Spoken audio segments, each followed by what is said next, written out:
Eu os convido a abrir a Escritura em Gálatas 4.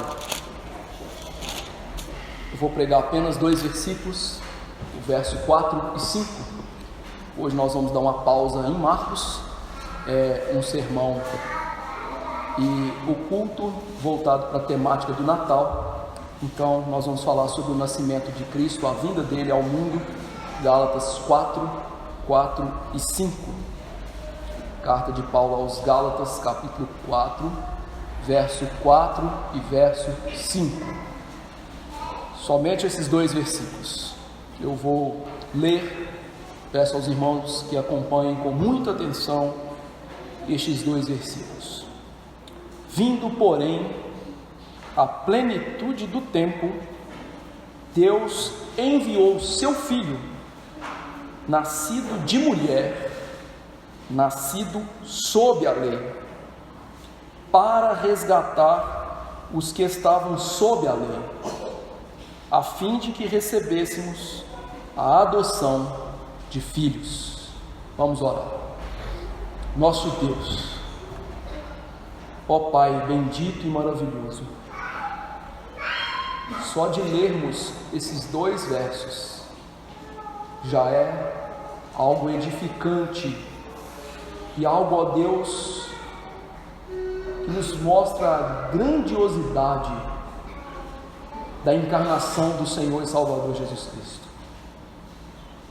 Que nessa noite o Senhor nos abençoe, para que ao meditar nesse texto, nós aprendamos sobre o Natal, sobre o nascimento do Teu Filho, e aprendamos pelo menos 2 propósitos pelos quais o Senhor o enviou a nós, e que isso, ó Deus, possa fazer com que nossos corações desejem ardentemente a Cristo e o amem, e que nossa vida seja uma vida de louvor e adoração ao Teu Filho, e que não seja somente nos períodos festivos em que celebramos os grandes eventos da redenção, como a morte vicária, como a ressurreição ao 3º dia, como, ó Deus, o fato de Cristo ter sido elevado às alturas e também ter se assentado à tua destra para governar. Que nós possamos celebrar isso todos os dias, mas ajude-nos a meditar na Tua palavra hoje. Fale aos nossos corações e perdoa cada pecado nosso, para que, como Teu servo orou, nosso coração seja um bom solo para receber a palavra de Cristo. É no nome dele que oramos. Amém. Queridos irmãos, não sei se você já ouviu isso, mas eu já ouvi algumas vezes. Quando nós chegamos a essa época do ano, algumas pessoas dizem: eu não gosto de celebrar o Natal. O Natal é uma época muito triste. Então, para pessoas que dizem isso, o conceito delas de Natal é que é triste, algo decadente. Bom, se parasse por aí, até passaria, né? Mas nós temos outras pessoas que dizem o seguinte: não, o Natal não deve ser celebrado porque é uma festa pagã. O imperador Constantino, que, entre aspas, se tornou cristão e apropriou-se da festa ao Deus Sol, que era no dia 25 de dezembro, e colocou ali aquela data para celebrarmos o nascimento de Jesus. Jesus nem nasceu no dia 25 de dezembro. Há outros que ainda vão mais além. Diz o seguinte: olha, o que é o Natal? Natal é a gente reunir família, e não importa o tipo de família que você tenha, e nós comemos, bebemos e nos presenteamos. Há uma coisa comum nessas três visões que eu disse aqui para os irmãos: o desprezo do verdadeiro significado do Natal. É interessante que, com o passar dos tempos, nossa cultura tem desprezado cada vez mais o Natal. Há um desenho antigo do Snoopy, um dos episódios, o Charlie Brown fala exatamente o que é Natal. Algo mais recente, o Shrek tem o festival de Natal, em que o Shrek diz claramente que o Natal é o celebrar do nascimento do Senhor Jesus Cristo. Ou seja, essas coisas antigas, sabiam e diziam para nós o que era o Natal, mas parece que a cada dia que passa a gente tem perdido esse tino, essa ideia do que é o Natal. A questão que a gente tem que se perguntar em tudo isso é: a Bíblia dá importância ao Natal? A Bíblia valoriza o nascimento de Jesus? Ela celebra o nascimento de Jesus? E diante da resposta, se ela faz, não deveríamos nós fazer o mesmo? Já que a Bíblia é a única regra de fé e prática? Pelo pouquinho que eu entendo de Bíblia, e como a gente vai ver o texto de hoje, eu tenho certeza que celebrar o Natal é algo muito importante, porque é o nascimento de Jesus, é o nascimento do Salvador, é o concretizar da promessa de Deus, que Ele daria um varão que esmagaria a cabeça da serpente, que Ele daria um descendente a Abraão, que faria com que todas as famílias da terra fossem abençoadas, e que Ele daria um filho de Davi, que reinaria para sempre. Então, tendo isso em vista, esse texto que nós vamos meditar hoje vai nos mostrar o Natal na sua essência, o que é e para que ele serve. Mas antes da gente ver isso, para entendermos esse texto, nós precisamos de entender o contexto que Paulo escreve. Essa carta aos Gálatas, meus irmãos, é uma carta muito assertiva de Paulo, porque Paulo plantou essa igreja da Galácia, e com o avanço da igreja no meio dos judeus, surgiu um grupinho de cristãos, que eram de origem judaica, que comumente nós chamamos de judaizantes. O que essas pessoas pregavam? Que para a nossa salvação, a graça é um start, mas para nós continuarmos em graça e continuarmos debaixo do favor de Deus, é necessário que nós cumpramos a lei do Antigo Testamento para que nós sejamos salvos. Então a graça dá o pontapé inicial, e a partir desse pontapé inicial depende da gente ser salvo, através de um cumprimento estrito da lei, sobretudo cerimonial. Por isso que eles insistiam em circuncisão, e eles insistiam nas festas judaicas, inclusive nas leis dietéticas. A gente vê boa parte do livro de Atos esse problema, e a igreja tentando resolver esse problema.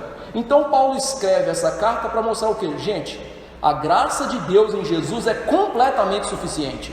Se você creu em Jesus, você é salvo em Jesus Cristo, você não precisa de cumprir a lei para ser salvo. E aí veja que o capítulo 3 e 4, eles são essenciais para essa discussão, e são o contexto imediato do nosso texto. No capítulo 3, Paulo faz uma analogia com a lei, mostrando que a lei parecia com um escravo grego naquela época, chamado de paidagogos. Você já deve ter linkado a palavra paidagogos com a nossa palavra pedagogo. Havia um indivíduo lá na cultura daquela época que era o pedagogo, paidagogos. Ele era um escravo que era responsável por cuidar do filho da casa, ensinar-lhe as coisas e levá-lo à maioridade. Paulo, em Gálatas 3:24, diz que a lei era esse pedagogo, esse paidagogos, ou seja, a função da lei era nos levar até Jesus, até a maioridade. No capítulo 4, ele repete essa figura com uma outra analogia. Paulo diz que nós estávamos debaixo dos rudimentos do mundo e estávamos como que debaixo de curadores. Naquela época também, o pai ele determinava quando o filho ia receber a herança e havia um curador sobre o filho, e esse filho então, ele estava debaixo do cuidado do escravo, mesmo tendo o dinheiro todo que ia ser dele, mas ele estava debaixo do cuidado do escravo. Só quando ele atingia a época determinada é que ele recebia então essa grande riqueza que o pai deixou para ele, ou os bens que o pai deixou para ele. Paulo mostra que a lei também era esse curador. A lei funcionava até a gente chegar ao momento em que Cristo ia vir para nos resgatar e para nos salvar. Então, tendo estas duas figuras em mente, você vai entender o que Paulo escreve aqui no capítulo 4, verso 4 e 5. Ele diz: vindo a plenitude do tempo, Deus enviou seu Filho. Olha só, Paulo está mostrando para a gente o que? Chegou a hora da maioridade. Chegou o momento que o aio vai deixar de nos guiar até Cristo. Esse é o momento. Então, tendo isso em vista, o que esse texto nos ensina?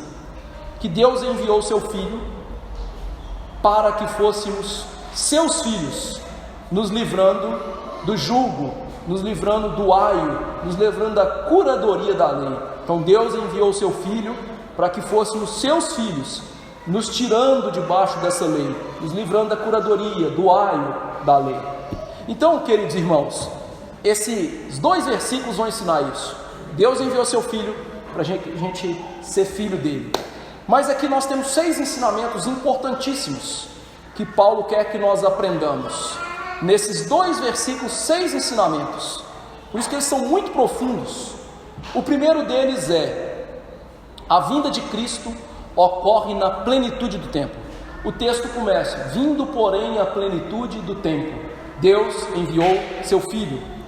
Então aqui, aquela ideia de maioridade está chegando à sua conclusão. Paulo está aqui concluindo a ideia, ou seja, de acordo com a lei antiga, o pai tinha o direito de determinar a hora em que o filho receberia o patrimônio, e agora Paulo está dizendo, chegou a hora do filho receber o patrimônio, ou seja, essa era a hora determinada por Deus para Jesus vir.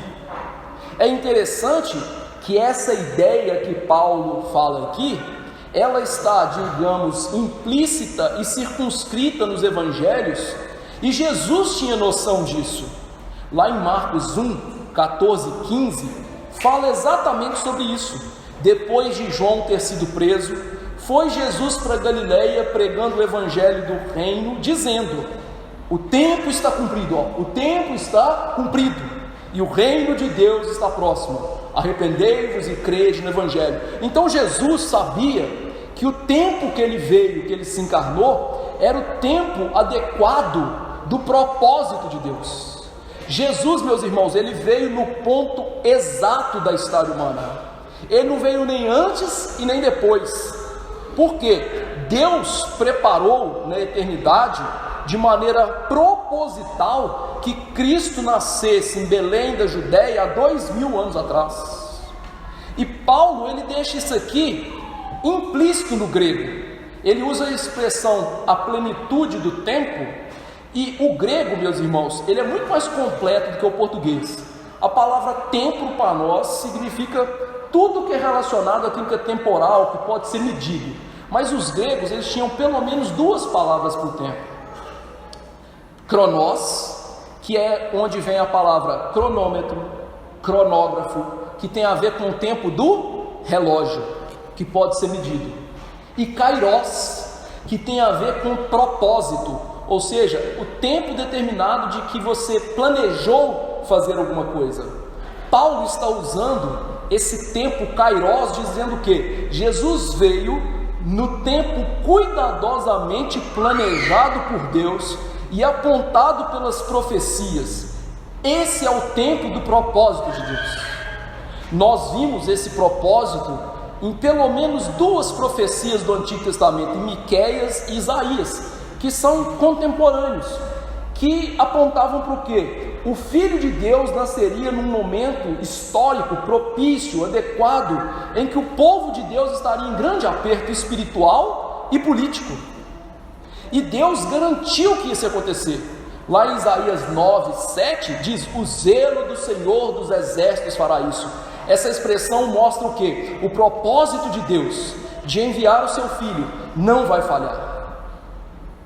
Deus vai cumprir o seu propósito, o seu plano. E aí Deus não é como o ser humano, né? Quantos planos seus já falharam? Quantas coisas vocês colocaram no papel e vai ser assim, vai ser assado, e elas vieram a pique, porque você não tem controle das coisas. O propósito de Deus, que estava aqui em mente de Paulo, e ele está nos passando, é que Deus não falharia em cumprir suas promessas. O tempo adequado chegou. Veja, meus irmãos, e foi uma grande espera. O povo judeu esperou muito tempo para que o Messias viesse, desde a promessa a Adão e Eva que haveria um varão que esmagaria a cabeça da serpente, até o dia do nascimento de Cristo. Foi uma longa espera, mas Deus não falhou nos seus propósitos. Chegou o momento, e toda a história bíblica veterotestamentária é essa preparação de Deus para que chegasse o momento exato de Jesus nascer. Por isso que João Calvino disse: quando o tempo que havia sido ordenado pela providência de Deus, esse tempo era sazonal e adequado. Ou seja, ele entendeu que era o momento exato de Deus enviar o seu Filho.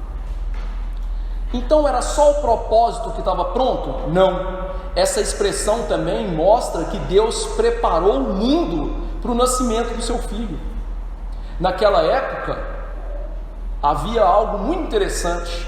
Os romanos tomaram grande parte do mundo conhecido, e eles viviam naquilo que os historiadores chamam de Pax Romana, ou seja, a paz romana.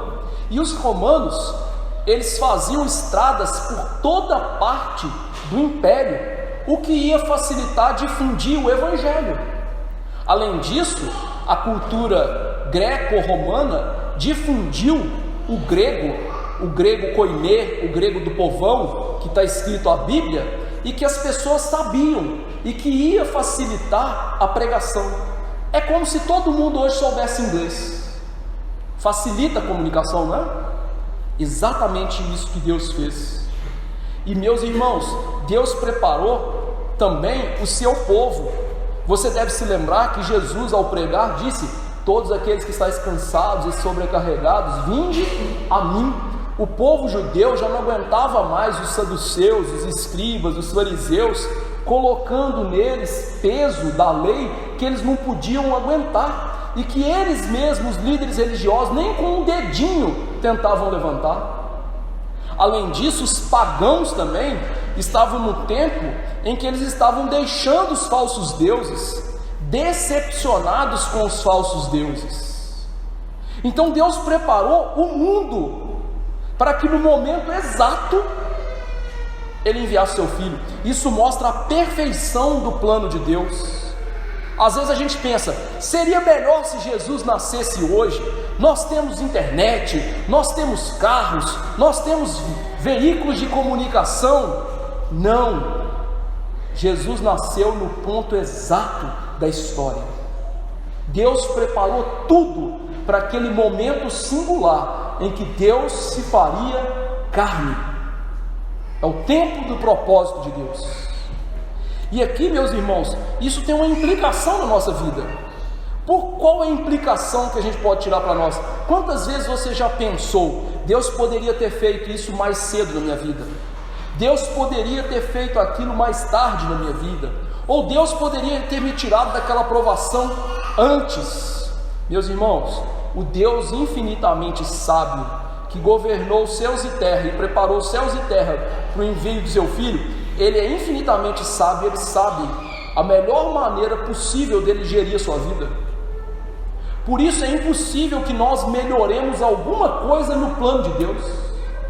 O plano que Deus tem para a sua vida, as agruras, as dores, as vitórias, tudo foi determinado da melhor maneira possível para você passar por ela, para que produza a maior glória para ele, e não só a maior glória para ele, mas o melhor para a sua vida, vindo à plenitude do tempo. O propósito de Deus é soberano. Esse é o primeiro ensinamento. O segundo ensinamento tem a ver com a origem da vinda de Jesus e vai testificar a divindade dele. Diz que na plenitude do tempo Deus enviou seu Filho. O fato de que Deus enviou seu Filho mostra que ele existia antes de nascer em Belém. Nós lemos aqui em Isaías 9 que ele é o príncipe da paz, que ele é o maravilhoso conselheiro, ele é o Pai da eternidade, ou seja, títulos divinos. Em Miqueias a gente viu que a origem dele é desde os tempos eternos. Então, quando Paulo diz que Deus enviou seu Filho, ele está aqui mostrando para a gente que esse Filho é Deus. Ele é a segunda pessoa da Trindade, igual ao Pai, em glória e poder.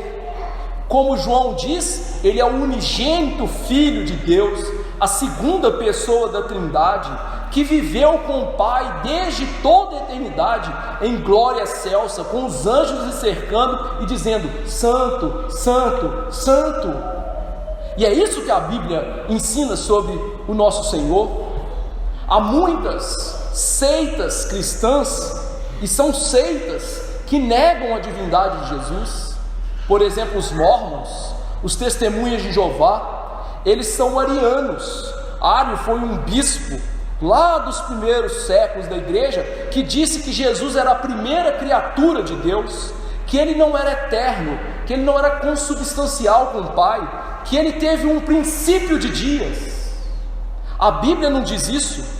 A Bíblia diz que Deus enviou seu Filho. E aqui, meus irmãos, mais uma vez o verbo grego vai nos ajudar. O verbo grego enviar aqui não é um verbo de comissionamento, dá a ideia de alguém que sai do estado anterior para outro. O estudioso F.F. Bruce, que é mestre no grego, ele diz que esse verbo é como se fosse assim: enviar de dentro para fora. Ou seja, ele já existia, logicamente apontando para quê? Para a divindade de Jesus. Se você não estiver convencido, existem outros textos da Bíblia que mostram que Jesus é plenamente Deus. João 1:1-4, permita ler para os irmãos, diz assim: no princípio era o verbo, e o verbo estava com Deus, e o verbo era Deus. Ele estava no princípio com Deus. Todas as coisas foram feitas por intermédio dele, e sem ele nada do que foi feito se fez.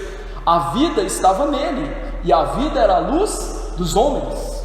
O apóstolo João, que já tinha pessoas criticando a divindade de Jesus nos seus dias, nos mostra claramente o verbo, que é uma expressão aqui para Jesus, a palavra de Deus. Ele é Deus. O verbo estava com Deus, mostrando que ele é Deus, diferente de Deus, o Pai e o Espírito. João ainda diz: no princípio ele estava lá. Aonde você vê essa frase na Bíblia?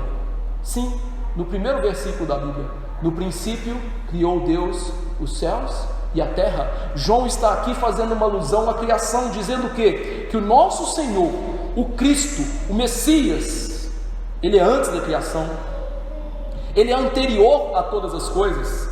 E João vai mais além, dizendo que sem ele nada do que foi feito se fez. Ou seja, o poder divino de criar as coisas foi exercido por meio do verbo, da segunda pessoa da Trindade, a quem nós chamamos de Jesus Cristo. Se você ainda não estiver satisfeito, o apóstolo diz: a vida estava nele. Curiosamente, lá no Antigo Testamento, Deus é chamado de Deus vivo e verdadeiro, porque ele é o único que tem vida em si mesmo. Mostrando então, se a vida estava em Cristo, ele só pode ser Deus, porque nenhuma criatura tem vida em si mesma, tem autoexistência, tem autopoder. Não satisfeito, João ainda nos dá muitas outras provas, mas eu separei um texto curtinho aqui de João, que Jesus disse o seguinte: eu e o Pai somos um. João 10:30. Jesus, ao falar eu e o Pai somos um, ele está mostrando que eu e Deus o Pai somos iguais. A nossa natureza é a mesma, a natureza divina. Eu sou um participante do ser de Deus. E nós poderíamos aqui acumular textos e textos para nos mostrar unanimemente nas Escrituras que Jesus não era um mero homem, que ele é Deus eterno, que entra nesse mundo, que desce do céu. Esse é o ensino. Na plenitude do tempo, Deus entrou no espaço, Deus entrou no templo para a nossa salvação. E meus irmãos, talvez você não pense na importância da divindade de Jesus, mas se Jesus não fosse Deus, ele não poderia lhe salvar, porque a morte de Jesus, ela é vicária, ela é substitutiva. Então Jesus morreu para substituir pessoas.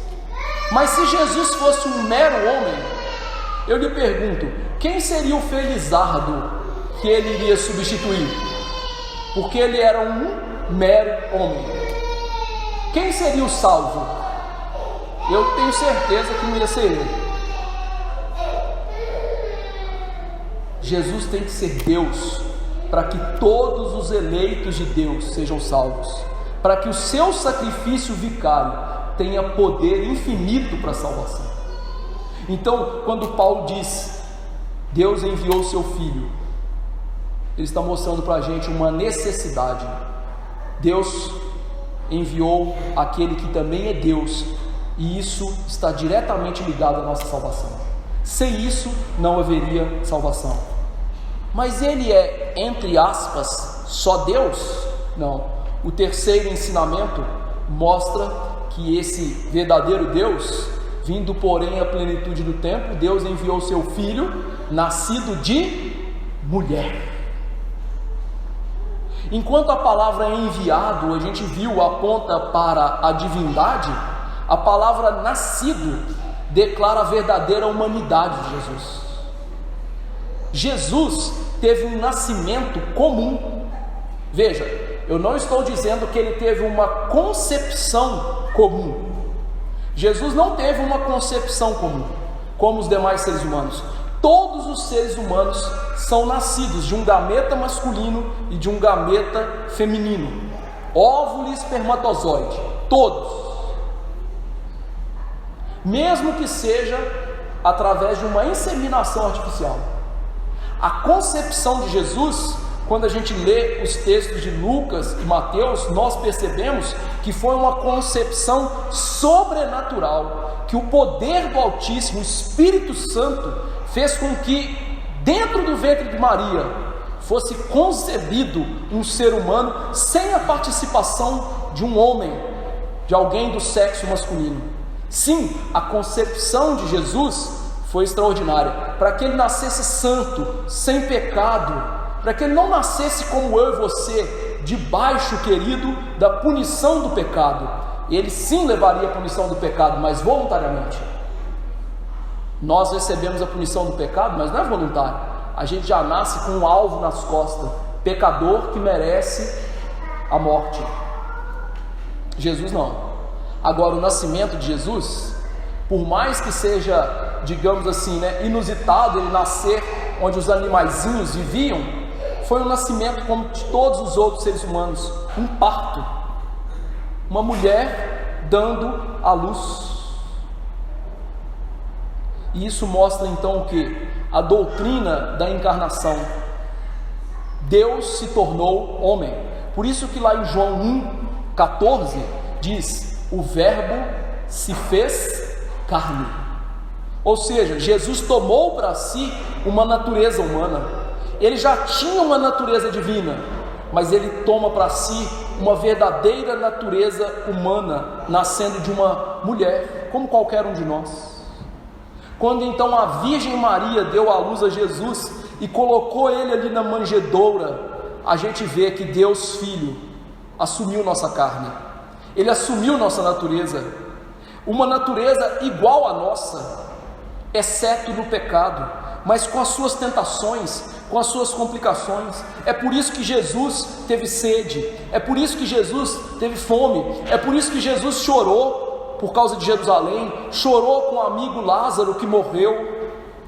Então o Cristo se fez carne para ser o homem Deus, tendo duas naturezas, uma divina e uma humana, para nos salvar. O nosso breve catecismo, na pergunta 22, diz: Cristo, o Filho de Deus, fez-se homem, tomando um corpo verdadeiro, uma alma racional, igual a nossa, sendo concebido pelo poder do Espírito Santo, no ventre da Virgem, e nascido dela, mas sem pecado. É por isso que Jesus é um homem verdadeiro, e ele pode ser o nosso Salvador. Lutero disse algo interessante sobre isso. Ele falou assim: o cristianismo não começa no topo, como todas as demais religiões. O cristianismo começa na parte de baixo.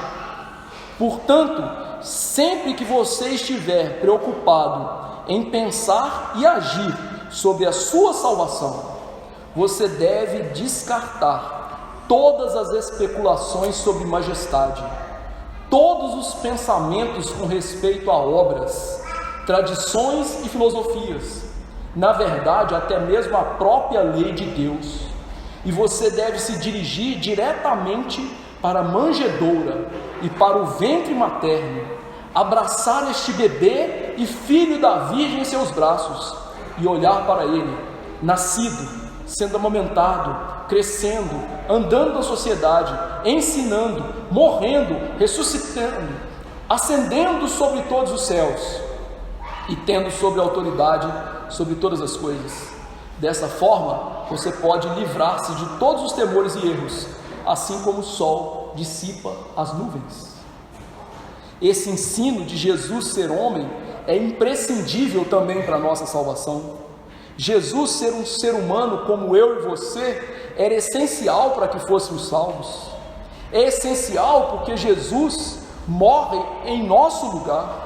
Como eu já disse, a morte dele é vicária, é substitutiva. Significa que ele morreu no lugar de seres humanos que Deus escolheu. Por isso é imprescindível que ele fosse um ser humano. Ele socorreria seres humanos, e ele então tinha que ser como seres humanos. Daí o autor de Hebreus dizer exatamente isso.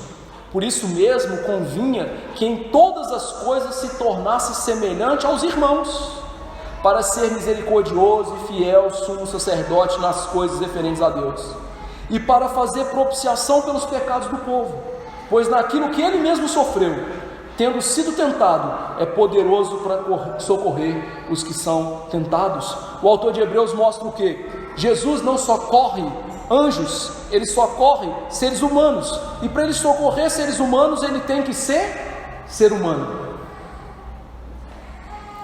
E veja, que humilhação! Jesus tomou para si uma natureza humana, infinitamente menor do que a natureza divina. Querido irmão, nós não temos paralelo para ensinar essa verdade. Mesmo uma analogia do homem mais rico e poderoso do mundo se tornando um mendigo, tirando o coração dele para te salvar, não pode exemplificar o que Jesus fez. Se você se tornasse uma barata, era infinitamente menor do que Jesus se tornar um homem.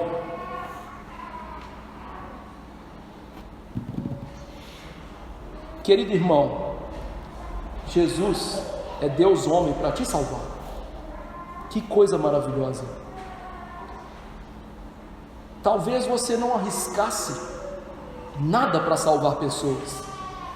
Deus deu o seu filho, e o seu filho deixou a glória para entrar no mundo de pecado, podridão, sofrimento, e para morrer por condenados à morte. Não é por gente boa, é por pecadores. Quarto ensinamento: diz que Jesus, na plenitude do tempo, foi enviado nasceu de mulher e agora ele se humilha ainda mais, nascido sob a lei, nascido debaixo da lei. Jesus, meus irmãos, ele nasceu para obedecer perfeitamente à lei de Deus. Jesus nasceu como um judeu, então ele estava sujeito à lei cerimonial do Antigo Testamento, e também, como homem, estava sujeito à lei moral. Então, por causa dele nascer, ele foi obrigado a guardar toda a Torá de Deus, o que ele fez com perfeição. Jesus cumpriu toda a lei pelo seu povo. Nós não lemos aqui em Lucas, mas o verso 21 do capítulo 2, com 8 dias Jesus foi circuncidado, porque ele precisava de cumprir a lei. Nós não lemos aqui sobre o batismo dele, mas quando João Batista viu Jesus, ele disse: eu não posso te batizar. E Jesus respondeu: deixa, convém cumprir toda justiça, toda lei. Quando Jesus pregou sobre os mandamentos no Sermão do Monte, Jesus mostrou que ele veio cumprir esses mandamentos. Em Mateus 5, 17 e 18, ele diz: não penseis que eu vim revogar a lei ou os profetas. Não vim para revogar, vim para cumprir. Porque em verdade vos digo que até o céu e a terra passem, nenhum i ou tio jamais passará da lei, até que tudo se cumpra. Jesus cumpriu o padrão bíblico de adoração. É por isso que nós vemos Jesus sendo narrado nos evangelhos na Páscoa, aonde? Em Jerusalém, no templo, porque era exigido ele estar lá. Quando nós olhamos para Jesus nos dias de sábado, diz Lucas 4 que, segundo o seu costume, Jesus ia para a sinagoga, porque é o quarto mandamento, ele ia adorar a Deus. E que, como se não fosse pequena coisa, Jesus se submeteu à lei em tal ponto que ele também se submeteu a algo que ele não precisava, no sentido de que Jesus não tinha pecado, mas Jesus se submeteu também à pena mortal da lei, à maldição da lei. Paulo diz isso em Gálatas 3,13: Cristo nos resgatou da maldição da lei, fazendo-se ele próprio maldição em nosso lugar. Jesus, por ser sem pecados, ele não merecia a punição da lei, mas por ele tomar sobre si o nosso pecado, como diz em 2 Coríntios 5,21, aquele que não conheceu o pecado, Deus o fez pecado por nós. Jesus se submete também àquilo que o pecado merece. O salário do pecado é morte, Romanos 6,23. E meus irmãos, talvez você não tenha noção do que é isso, mas eu quero exemplificar. Você já viu aqueles filmes medievais de reis e rainhas? Você já viu algum rei daquele se submeter à lei? Não. Tanto que existia um ditado latino para isso: rex lex. Rex não é cachorro não, viu gente?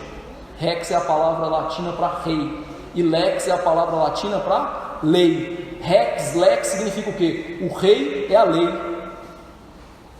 Porque os reis não se submetiam à sua lei. Só que Jesus não é o rei do universo?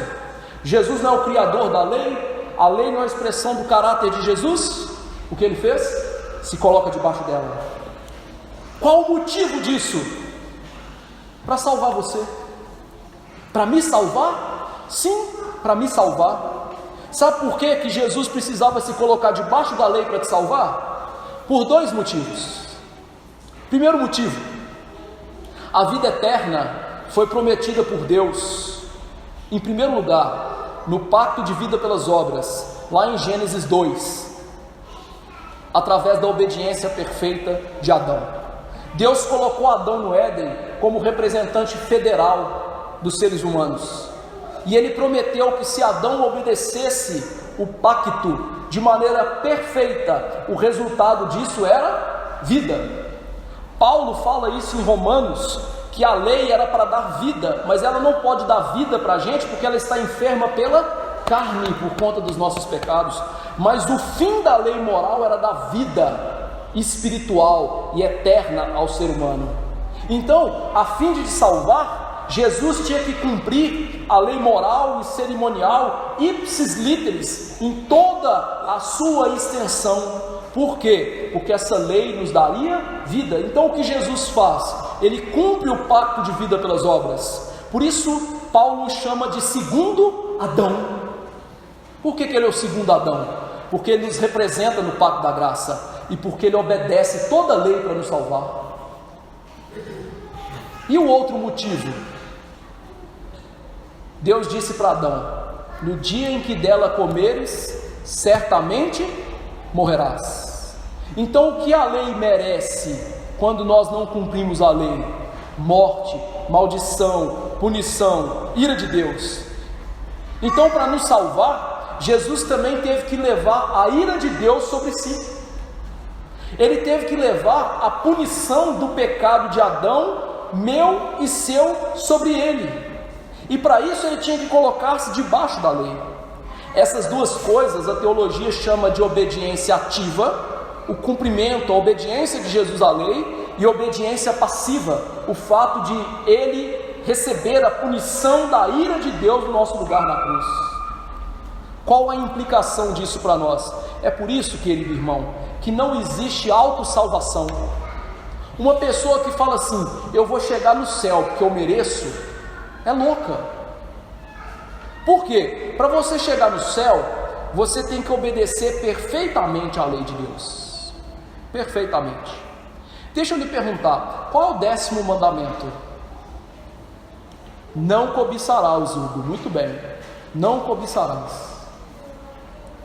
Você é plenamente satisfeito com o corpo que você tem? Com aquilo que você come? Com o carro que você dirige? Com a casa que você mora? Com a esposa ou esposo que você tem? Com seus filhos? Com o seu emprego? Com o seu governo? Com o seu país? Você não tem vontade de ter algo mais? Já quebrou. Tem que ir para o inferno. E eu só peguei um mandamento. Se eu fosse pegar os outros 10 aqui, a gente ia sair correndo. Não dá. Nós somos pecadores por natureza. Talvez você sempre pense assim, como jovem rico: eu dou conta, eu faço isso desde pequenininho. Só que ele esqueceu da segunda parte. Para você ir para o céu, você também tem que receber a ira de Deus. Você tem que ir para a cruz e sofrer o inferno na cruz. Você dá conta disso? Também não. E é por isso que Jesus se submeteu à lei. O rei, que é a lei, se colocou debaixo dela, da sua maldição, dos seus preceitos, cumprindo cabalmente a lei no nosso lugar. Que motivo glorioso. Dá até vontade de ser pentecostal agora, né? Gritar: oh, glória! E é verdade. 5º ensinamento. O 5º e o 6º são o motivo de tudo isso que eu falei. Gálatas 4:5 diz que ele enviou o seu filho para resgatar os que estavam sob a lei. Aqui, meus irmãos, Paulo mostra para a gente o motivo, o propósito da vinda de Cristo: resgatar o que estavam sob a lei. Quando Paulo diz isso, ele está levando a gente direto para a cruz. É interessante que ele já mencionou esse propósito lá no capítulo 1, verso 4, que ele diz assim: a si mesmo se entregou pelos nossos pecados, para nos desarraigar deste mundo perverso. Quando Paulo diz que Jesus veio nos resgatar da lei, ele está mostrando a gente a cruz. Então, da manjedoura a gente vai direto para a cruz. Jesus viveu e morreu uma vida de redenção, de resgate por nós. E é interessante essa palavra redenção que é usada por Paulo.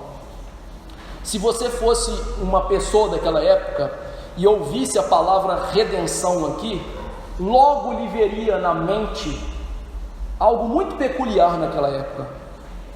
Naquela época, as pessoas podiam se tornar escravas por dívidas, por aprisionamento, por ser inimigo do império. Por exemplo, como muitos gladiadores eram inimigos do império e eram pegos para levar para a arena, então se tornavam escravos. Enfim, você tinha como se tornar um escravo, mas você não tinha como por si mesmo deixar de ser um escravo. Era uma sociedade estamental.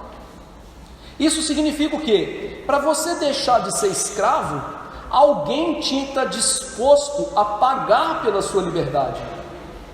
Alguém tinha que estar disposto a tirar dinheiro do bolso e comprar sua liberdade. Quando Paulo usa essa palavra redenção aqui, ele traz isso à mente, ou seja, o que Jesus fez por nós? Jesus fez a nossa redenção. Ele estava mostrando o que? Nós estávamos escravizados, e Jesus veio para nos tirar da escravidão.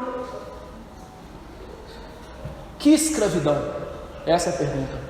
Qual escravidão que todo ser humano nasce? Talvez você pense assim: pastor, deixa de ser burro, você não sabe de história. Não, eu nasci do século 21, não tem mais escravidão. Tem escravidão. A verdadeira escravidão dos seres humanos, que a Bíblia fala em diversos trechos, e eu separei 2 deles aqui para mostrar que eu e você e todos os seres humanos que nasceram depois do pecado, tirando Jesus Cristo, eram escravos. Efésios 2, 1 a 3 diz assim: estando vós mortos nos vossos delitos e pecados, nos quais andastes outrora, segundo o curso deste mundo, segundo o príncipe da potestade do ar, do espírito que agora atua nos filhos da desobediência, entre os quais também todos nós andamos outrora, segundo as inclinações da nossa carne, fazendo a vontade da carne e dos pensamentos, e éramos por natureza filhos da ira, como também os demais. Romanos 6, 17 e 18: mas graças a Deus, porque outrora escravos do pecado, contudo viestes a obedecer de coração à forma de doutrina que fostes entregues, e uma vez libertados do pecado, fostes feitos servos da justiça. Então, esses 2 trechos da Bíblia nos mostram o que? Todo ser humano nasce escravo. De quem? De Satanás, do mundo e do pecado. Você tem 3 senhores de escravos terríveis. Só que aqui, talvez você pense assim: tudo bem, mas um escravo não quer ser escravo, se lascou. Paulo usa uma palavra grega para descrever escravo, que é uma pessoa que é um escravo voluntário. Ou seja, todo ser humano é um escravo voluntário do diabo, do mundo e de Satanás. Você já viu alguém que é bebum ser arrastado para o boteco para beber? Basta alguém chamar, né? Vamos lá tomar uma? Vambora. Já viu um pornógrafo precisar ser coagido para fazer besteira? Engano seu, meu amigo. Todo ser humano é escravo de uma prisão sem grades, invisível, que nos leva a viver uma vida de pecado. Paulo está dizendo: Jesus veio para nos resgatar dessa prisão, e o preço é extremamente elevado. O preço para ele resgatar escravos aqui, como disse Paulo lá em Atos 20, falando aos presbíteros de Éfeso, é o sangue de Deus, é o sangue do próprio Cristo. Então Cristo, ele veio nos resgatar. Então, se ele veio nos resgatar, ele veio nesse mundo com um propósito muito específico: morrer.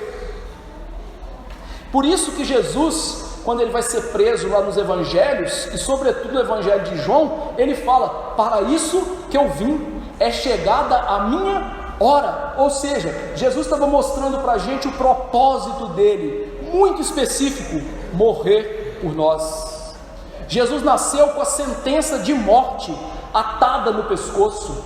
Ele já nasceu debaixo e bebendo o cálice da ira de Deus, como a gente vê em Marcos 10, 35 a 45, o cálice que eu bebo. E é interessante notar que essa mensagem cruenta, a mensagem de morte, causa estranheza em pessoas que se dizem cristãs. Pasmem, existe uma pastora luterana da Alemanha que diz que a cruz não deveria ser o símbolo do cristianismo. Segundo essa mulher, a cruz é ameaçadora demais. O símbolo do cristianismo tem que ser o presépio, porque é muito convidativo o bebê Jesus adormecido sobre a palha. Eu sei, queridos, que para Jesus morrer, ele teve que nascer. Para ver Páscoa, tem que ter Natal. Mas Jesus nasceu para morrer. O cristianismo não é uma religião de estábulo e palha, é uma religião de pregos, de madeira, de espinhos, de sangue. Não haveria salvação só com a encarnação de Jesus. Se Jesus viesse aqui só dar um passeio nessa terra, não haveria salvação. Ele tinha que morrer, ele tinha que ir para aquela cruz.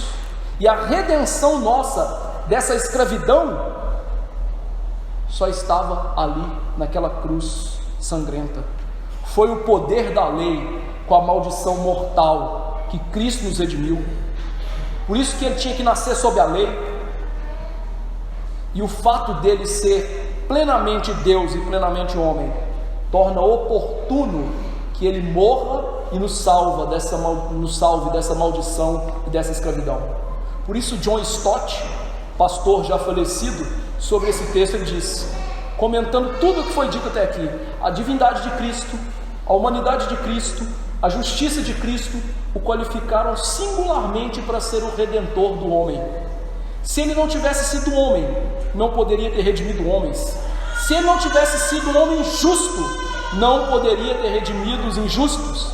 Se ele não fosse o Filho de Deus, não poderia ter redimido os homens para Deus, nem ter feito esses homens filhos de Deus. E aqui nós vamos para o nosso último ensinamento, que é o que John Stott fala aqui no final: somos filhos de Deus. Diz o verso 5: a fim de que, propósito, recebêssemos a adoção de filhos. Então Jesus veio para nos resgatar da escravidão? Sim. Para que? Qual o objetivo? Recebêssemos a adoção de filhos. Então, a vinda de Cristo tinha um propósito adotivo, um propósito não só de expiar o nosso pecado, de comprar da dívida do pecado, mas também de nos fazer filhos e filhas de Deus. O que Cristo fez na cruz foi conquistar a nossa adoção. Deus poderia ter se limitado e falado assim: não, eu quero só libertar esse povo da escravidão do pecado, do mundo e de Satanás. Deus podia ter parado aí, mas Deus foi além no amor dele. Deus não parou aí. Uma vez que Cristo ganhou a liberdade para nós, Deus diz: eu quero acolher vocês da minha família, no meu seio familiar. Além da redenção, Ele veio nos adotar, tirar de escravo para filho. E aí é interessante que Paulo diz exatamente isso. Paulo faz alusão aqui à maneira daquela época de se tornar um filho e alguém que é herdeiro. Lá no verso 7 ele diz: de sorte que já não és escravo, porém filho, sendo filho é herdeiro de Deus. Então a promessa de vida eterna que Deus mandou lá dos céus para nós é para que a nós que crescemos em Jesus fôssemos libertos de uma escravidão, mas que nós nos tornássemos filhos de Deus. Deus não só pagou nossa liberdade, mas Ele nos deu um papel passado com a nossa adoção. E gente, olha só como que Jesus ensinou isso para os discípulos. Jesus primeiramente chamava eles de discípulos, depois Ele passou a chamar os discípulos de amigos, e depois que Ele ressuscitou, Ele passou a chamar essas pessoas de irmãos. Por isso que quando as mulheres viram Jesus disse o seguinte, Mateus 28:10: ide avisar a meus irmãos que se dirijam a Galiléia, e lá me verão. E você deve se lembrar que quando Maria agarrou Jesus, Jesus falou: não me detenhas, mulher, porque eu vou para o meu Pai e vosso Pai. Jesus faz com que todo aquele que nele crê seja um querido filho de Deus. Só que a gente precisa fazer uma pausa aqui. Essa mensagem de ser filho de Deus, Satanás tem habilmente deturpado essa mensagem. O mundo tem dito que todos são filhos de Deus. Vocês conhecem 3 palavrinhas? 3 palavrinhas na música do dilúvio diz que Noé veio livrar os animaizinhos do barrão, né? Filhos do Senhor. Desde quando animal é filho de Deus, gente? Animal não pode nem ser filho do ser humano, porque ser humano é imagem e semelhança de Deus. Vai ensinar groselha assim na China, né? E veja, só o ser humano pode ser filho de Deus, e nem todo ser humano é filho de Deus. Pastor, não acredito em você, então acredite na Bíblia. Olha o que João diz.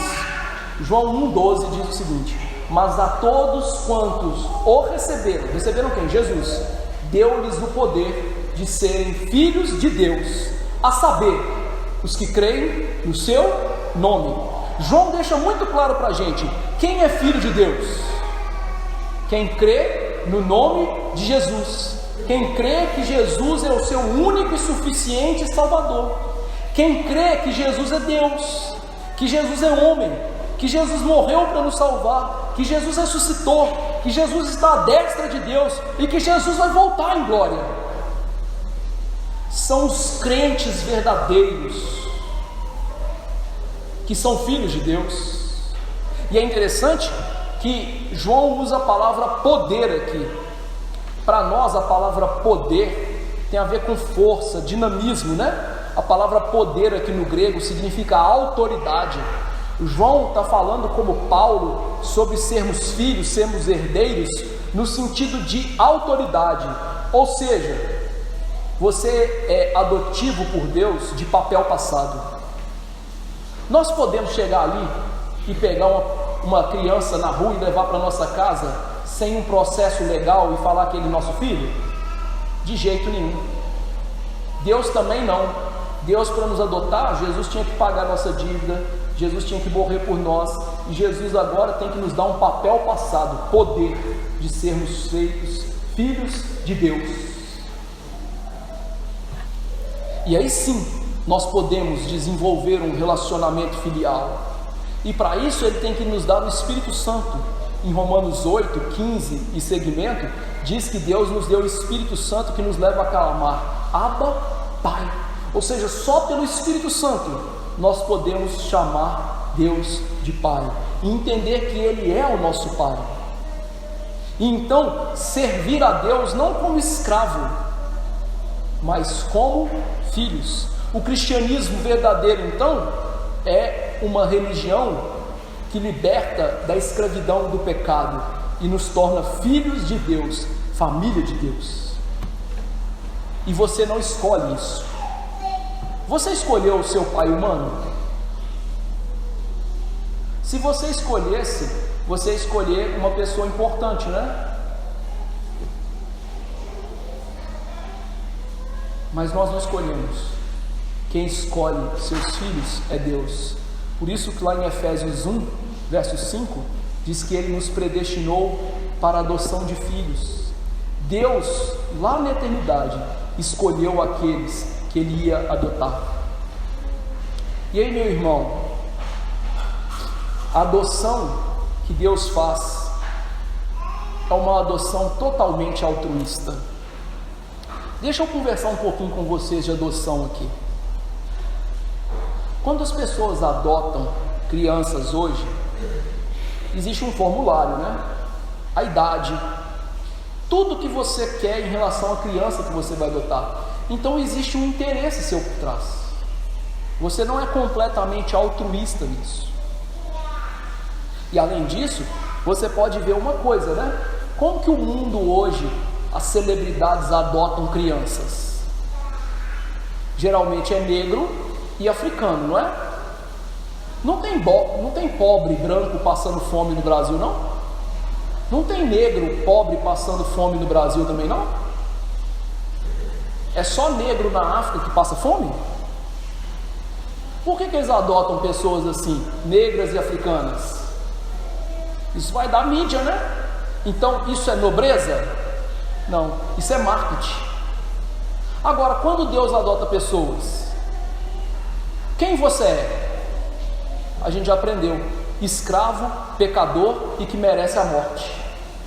O que Deus ganha com isso? Nada, só você. Viu a diferença da adoção de Deus? Completamente altruísta. E Deus então nos adota para a gente ter esse relacionamento gostoso de pai e filho. Para você entender isso, deixa eu ilustrar com a história de John Wesley, antigo cristão do passado. A história dele é muito conhecida. John Wesley, ele era, entre aspas, um cristão melhor do que a maioria dos crentes, pelo menos aparentemente, de hoje. Durante lá os seus dias em Oxford, ele ajudou a formar um grupo. Olha o nome do grupo: o Clube Santo. Os alunos desse clube, eles iam à igreja, eles estudavam a Bíblia, eles jejuavam e oravam. Eles iam nas prisões e abrigos para evangelizar. Eles providenciavam alimento, vestimenta e educação para as crianças pobres da sua cidade. Só que Wesley era um órfão espiritual, ele e seus amigos. Por isso que, ao olhar para trás na vida dele, ele escreveu isso: até então eu possuía, entre aspas, a fé de um servo, mas não de um filho. O que mudou tudo isso?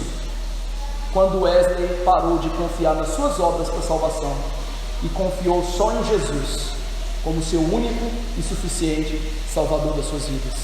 Ele deixou de ser um escravo para ser filho. Como viver esse texto? Primeira aplicação: eu tenho salientado em todos os natais em que eu preguei aqui que nós devemos celebrar o nascimento de Jesus.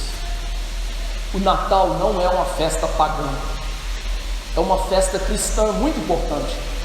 E meu irmão, não importa se Jesus nasceu 25 de dezembro ou 32 de fevereiro, eu sei que não existe, não importa, importa que ele nasceu, importa que nós celebremos isso todos os dias. Por quê? Porque ele nasceu para morrer por você, para te salvar. Em outras palavras, o propósito de Deus para que houvesse Natal é para que também houvesse Páscoa. Não haveria salvação sem o nascimento de Jesus. Sem o Natal não existe paz entre Deus e os homens. Por isso, celebre o Natal. Tem essa época em grande estima. Não é triste. Triste é o pecado. Celebrar Jesus e a vida é o que nós devemos fazer. Segunda aplicação: nós vimos que nosso texto, Deus cumpriu plenamente o seu propósito, aquilo que Ele desejou na eternidade passada. Então, o nascimento de Jesus é para nós um motivo de segurança em relação a Deus cumprir os seus intentos, suas promessas, seus propósitos. O que Deus planejou, Ele vai levar a cabo. Como o próprio Jesus disse: não há impossíveis para Deus em todas as suas promessas. Isso faz então o quê? Que eu e você descansemos nas promessas de Deus. O que Deus prometeu para você na sua santa palavra é seguro, Deus vai cumprir.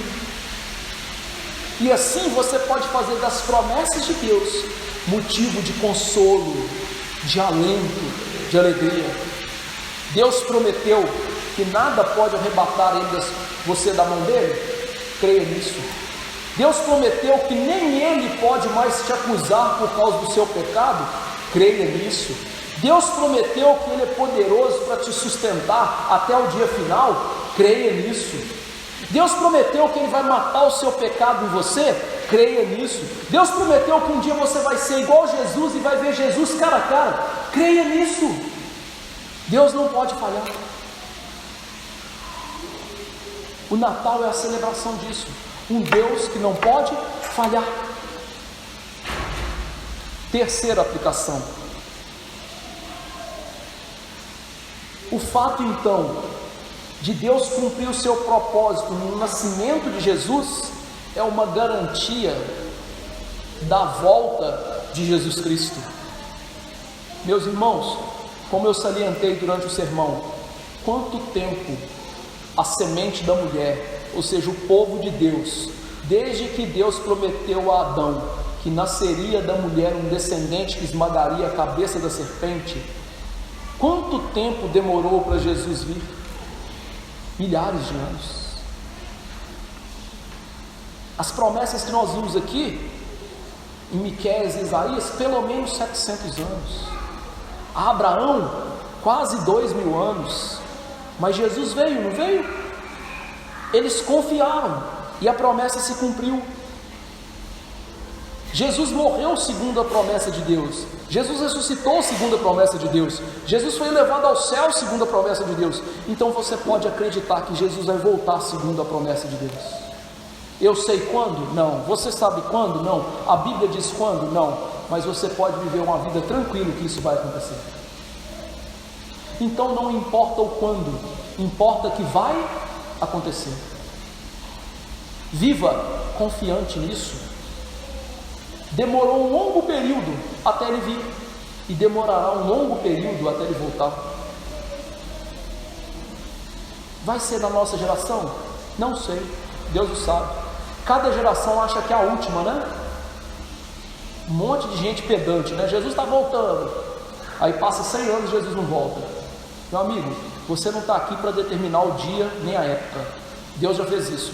Você está aqui para viver com esperança só. Quem está no trono do universo é Deus. Você tem que ser submisso a isso. Então viva como se fosse amanhã, com ansiedade, desejo, e confie, isso vai acontecer. É isso que a gente precisa fazer. Viver a vida simples do cristianismo. Quarto lugar, o fato de Jesus ser Deus é para mim e para você um lenitivo, um consolo, porque nós não servimos uma pessoa fraca e que não pode socorrer a gente. Pelo contrário, nós servimos aquele que criou o céu e a terra, que, como o autor de Hebreus diz, sustenta todas as coisas pela palavra do seu poder. A divindade de Cristo está relacionada à nossa redenção, como a gente viu, mas está relacionada ao dia a dia. Ele mesmo disse que aqueles que Deus deu para ele, ninguém pode tirar da sua mão. Então o fato de Jesus ser Deus, meu irmão, te leva a ter uma confiança nele, uma vida descansada nele. E a gente pode dizer como salmista, que o Senhor Jesus é o arrimo da nossa sorte, Ele é o quinhão na terra dos viventes. Como Pedro, Ele é a pedra angular, a rocha da nossa salvação, porque Jesus é Deus. Então descanse em Jesus, confie em Jesus. Em quinto lugar, a humanidade de Jesus também é muito importante. Eu já disse, para Jesus morrer por nós, Ele tinha que ser homem. Mas, meu irmão, a humanidade de Jesus tem um aspecto interessante em relação ao seu pecado, à sua dor, ao seu sofrimento. O autor de Hebreus diz que Jesus, Ele foi tentado em todas as coisas à nossa semelhança. E então, Ele é um fiel sumo sacerdote que pode nos socorrer. Significa o quê? Quando você estiver sendo tentado pelo pecado, Jesus sabe o que é isso. E Jesus tem a melhor maneira de te socorrer. Basta que você o procure. Me salva, me ajuda. Quando você estiver passando por agruras, perda de familiares, dores, doenças, fome, sede, nudez, qualquer que seja perseguição, Jesus passou por essas mesmas coisas. As experiências que Jesus passou como ser humano fazem com que ele seja empático e ele saiba nos socorrer da maneira mais adequada possível. Que coisa maravilhosa! Você pode chegar diante de Jesus e falar: Jesus, eu estou sendo tentado por esse pecado, me ajuda. Jesus, as pessoas estão me desprezando, me ajuda. E ele vai te ajudar. Sexto lugar, Cristo veio nos dar a adoção de filhos. É verdade que a adoção é feita pelo Pai, mas ela só é possível porque Jesus nos livrou da escravidão do pecado. E agora, de fato, nós somos filhos de Deus, como diz João na primeira carta dele, no capítulo 3, verso 1 e 2. De fato, nós somos filhos de Deus. E esse é um grande amor que Deus tem, nos chamar de filhos. Olha que amor é esse. Você pegaria um trombadinho ali fora, catarrento, que merece ir para a FEBEM, ia chamar seu filho? Não, né? Como diz o ditado, filho feio não tem pai, né? Mas todo mundo aqui é feio. Eu não estou falando da beleza física, estou falando da alma pecadora. E Deus pegou esse monte de filho feio e falou assim: vai ser meu filho. Que grande amor, né? Só que Deus não quer que você pare por aí. O apóstolo João diz que um dia nós seremos como Ele é. Por isso Deus diz: sede santos como eu sou santo. Você não quer que o seu filho herde as coisas boas de você? Deus também quer que nós sejamos parecidos com Ele. Por isso Ele chama a gente a viver uma vida de santidade. E mais, a ter uma vida de esperança, de que um dia nós não teremos mais pecado, que nós não vamos ser mais o patinho feio, nós vamos virar um cisne maravilhoso. Graças a Deus por isso. E essa esperança deve te levar a agir. Se deve te levar a agir, em sétimo lugar, procure, através dos meios de graça, palavra, oração e sacramentos, sendo aplicados na sua vida pelo Espírito Santo, a matar o pecado que te assedia. Qual o pecado que você tem que lutar com ele hoje com mais força? Peça a Deus que a sua palavra, a oração e os sacramentos sejam aplicados na sua vida, de tal maneira que esses pecados percam força, vão minorando dentro de você, até um dia você poder falar assim: nem pratico mais, nem caio mais nisso, mas use com diligência os meios de graça. Oitava aplicação: somente os crentes são filhos de Deus, e eles têm acesso a todos os privilégios de filhos de Deus. Nós herdamos as mais ricas promessas de Deus para nós. Nós herdamos o céu com Cristo, a glória com Cristo, mas nós herdamos coisas que também a gente não gosta de falar que a gente herdou. Paulo, lá em Romanos 8, que eu já citei, de 15 em diante, ele diz que Deus nos deu o Espírito Santo, que nos dá o poder, a graça de chamar Deus de Pai. Mas Paulo diz também que nós herdamos o sofrimento de Jesus, não da cruz, mas em prol do Evangelho. Por isso que Paulo, em outro lugar, diz que todo aquele que quer viver piedosamente vai ser perseguido. O que Jesus mais foi na vida dele? Perseguido. Dentro de casa, os irmãos dele perseguiram ele. Então você é filho de Deus, você vai herdar a glória. Mas antes da glória vem o que? A humilhação.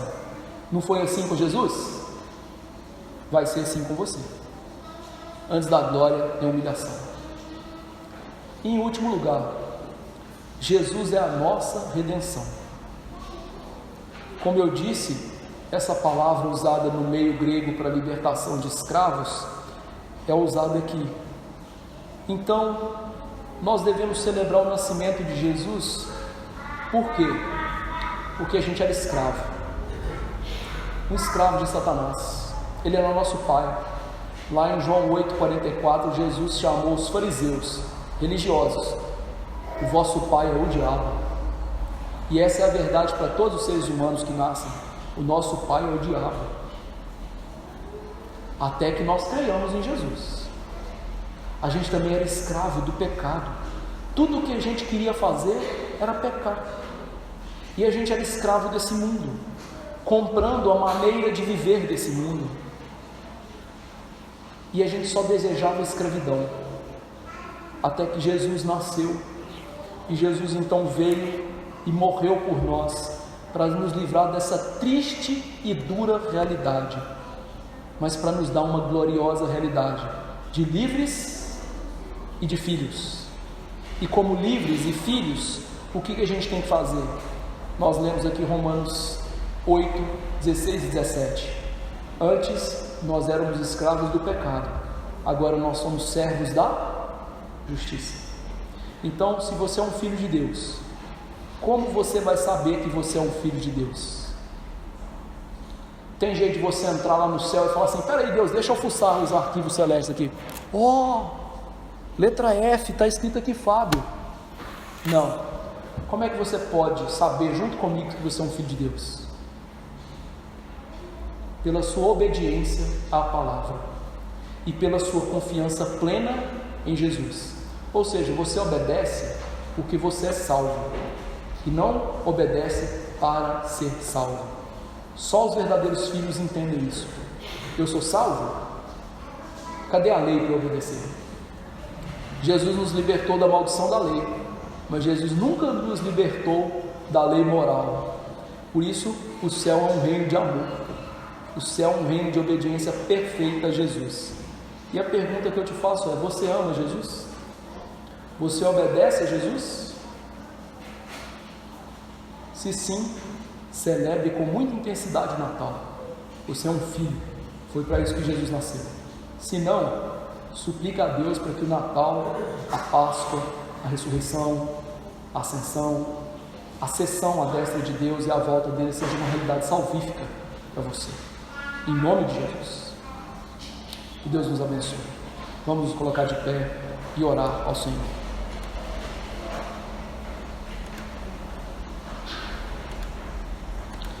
Senhor nosso Deus, Pai maravilhoso, louvado seja o Teu nome, Senhor, pelo nascimento do Senhor e Salvador Jesus Cristo. Que mistério sem fim há no fato do Teu Filho, Deus como Tu és, luz de luz, Deus de Deus, se fazer carne e tomar para si uma natureza humana. Pai, louvado seja o Teu nome por isso. Louvado seja o nome do Teu Filho por isso. Louvado seja o Teu Espírito Santo por isso. Quão grande é a nossa salvação.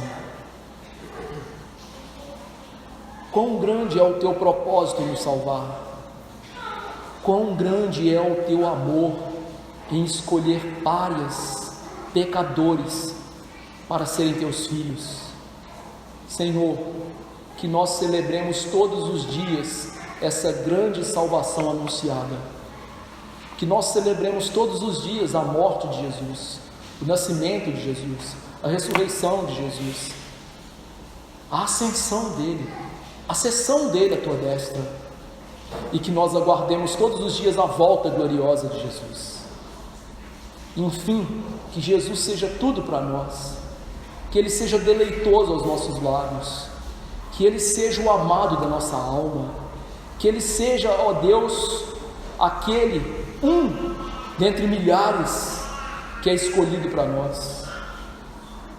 Que Jesus, ó Deus, seja para nós um desejo constante no coração, que nós suspiremos por Ele, como a corça suspira pela fonte das águas.